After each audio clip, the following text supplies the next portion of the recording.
So today we are going to start with the topic modals. Okay. Modals are the topic which generally is used to share the mood and intention of doing any action.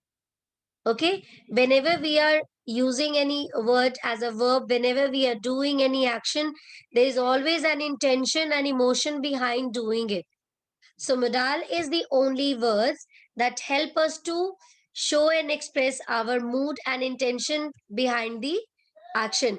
So today we are going to study about first the definition, that what basically modal verbs are. Then we'll talk about the structure of the sentence. We'll talk about the structure, that when we are going to include a modal in the sentence, what the structure is going to be.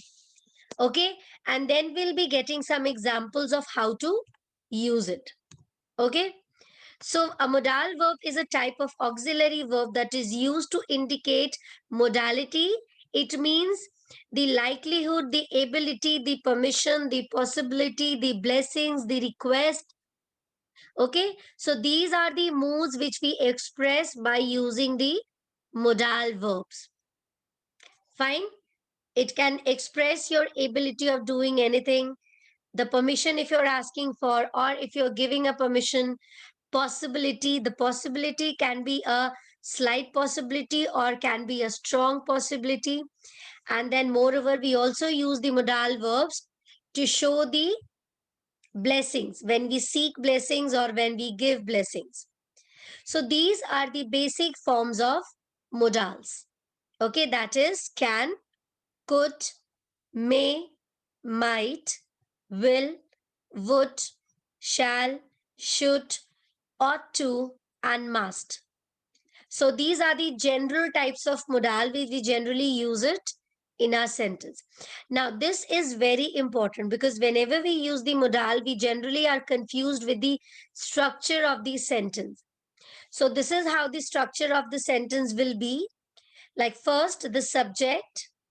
After the subject in a general sentence, we generally after the subject we use the verb and the complement, or you can call it as a predicate or the object. But if we are including a modal verb here, we would be writing that modal verb just before the main verb. So the structure will be subject, modal verb, main verb, and your predicate, or you call it as the object. And the same type of structure of the sentence will go on in all the types of modal used. Now, one by one, we will be talking about the use of different modals. Okay, the situations where they are used along with the examples. So the first one is can. So can is the modal that is basically used to show your ability. When we are able to do something, when we have the quality to do something, then we use the modal can. For example, they can control their own work. So these people have the ability to control their work. Or I can say, I can dance. So I'm able to dance. I'm able to speak French. So when I'm able to do something, I'll use I can dance, I can speak French, I can sing, I can use computer, I can ride a bicycle. So here with these examples, I'm sharing the ability of myself. Okay. Sometimes the informal possibility is also expressed by the use of modal can. Okay. And of course, when you are using not to it, the possibility will turn into impossibility. Now, we also use modal for asking permission. Okay. But remember, basically for us, yes, the examples which you people are giving is absolutely right. Fine. So basically, to ask a permission, either we use may or we use can. So what is the difference? So the difference is may is used for a formal permission, where you are asking for a permission for someone who is senior than you or someone who is at a higher position than you. Okay. For example, when you get into the class, you take the permission from the teacher, ma'am, may I come in? Fine. So it is a formal permission. And when you use can, that kind of permission is an informal permission, which you generally talk to the one who is like your friend or someone very close or known to you. For example, if your friend's pen is kept there and you want to take it, you will say, "Can I take your pen?" You never say, "May I take your pen?" Although we should do it, but generally we don't. So can is also used for asking formal permission. So three things here we have done. Can is used to express our ability. It is used to express the possibility or impossibility. It is also used for asking for permission. One more thing can is used for is request. Okay, when you want to request something, that is, can you help me? So you are requesting someone to help you. Is it clear? So I guess this modal is very much clear to you all. Now, moving to the next is could. Okay, so it is used in the past form of can. So similarly, it will be used for ability, possibility, request, and permission. And you can see the examples. Could I borrow your dictionary? Could you say it again more slowly? It's a request. I think we could have another tea. I wish Cinderella could meet me next week. He gave up his old job so he could work for us. Okay. Now, moving to the next form, that is may. May is a very polite modal. Okay. Here we use it to show the possibility and to ask for a permission. And yes, we also use for blessing others. So how we ask for a permission, as I have discussed earlier, may is used for a formal permission. When you ask for a permission from someone who is elder to you or someone who is at a higher designation. For example, may I have another cup of coffee? So it's a polite permission you are asking for. Okay. And when we talk about the possibility, may is used for a slight possibility where the possibility is not very strong. Okay.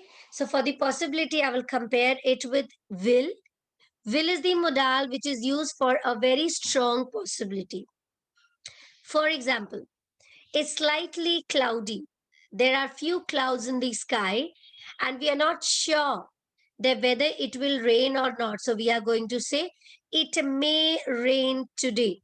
So the possibility is very less. Okay, very slight possibility is there. And when the possibility is very strong, we use will. Okay, suppose it's very cloudy today, it will definitely rain by evening. So we are very much sure that it is going to rain. So may is used for small, slight possibility. And one more thing, as I told you, may is used to bless also. May God bless you. May you live a long life. May you have a healthy life. So it is used for asking as well as giving blessings also. Okay. Fine.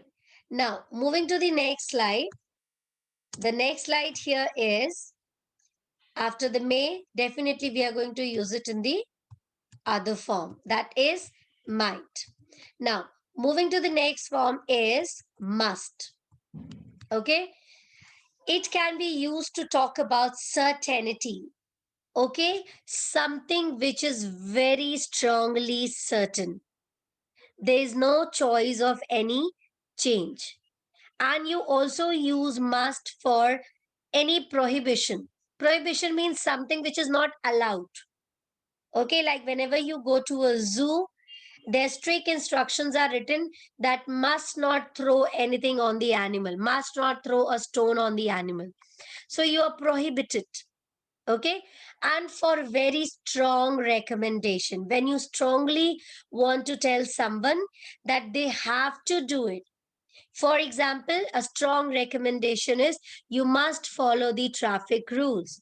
You must obey the teacher. You must follow the school rules. You must attend the online classes. Okay, so these are for strong recommendation where something is very necessary. Now, shall is a modal which generally makes or make all of us very confused. Why? Because shall is something which can only be used with the first person. Now, we have discussed when we are talking about in the tenses and verb that basically there are three person: first person, second person, and third person. First person is the speaker, second person is the listener, and third person is the one whom we are talking about. The person is not present. So shall is always used only with I and we. You will not use shall anywhere. Okay? Because shall can easily be replaced with will. So that is the reason why nowadays shall is very rarely used. Okay? So now let's see why we use shall. Shall is first used for offer. You can offer anything, you can offer a help. For example, shall I help you with your luggage? Okay. It is also used to give suggestion. Suggestion here means shall we say 2:30 then? So you're asking your partner, your companion. And shall is also used for seeking permission. That is, shall I do that or will you? Okay. So these are the three usage of the modal shall. Some more examples are there. For the suggestion, shall we set the table? Okay, for promise, I shall never leave your side. And for next thing, that is predestination, that is, she shall become our next queen, is so sure. Okay, now moving to the past form of shall, that is should. Should is generally used to give suggestion. Okay, and it is also at times used to show the possibility. Now when you give a suggestion by using the word should, is the choice of the listener to follow or not. It is not mandatory. When you give any suggestion by using must, it is mandatory, it is necessary for the listener to follow. But should is a choice. The person may follow or the person might not. Okay, so it is here we should solve this problem. So again, it's a suggestion. And possibility, fee should decrease next year. So it's a possibility. Here it is also used for a very slight possibility in certain situations. Some examples are here. When you have many classes, you should take a bottle of water with you. Okay, so it's a recommendation and it's a suggestion whether you want or not. If you want to take, you can take it. If you don't want to take a bottle of water along with you, you don't need to.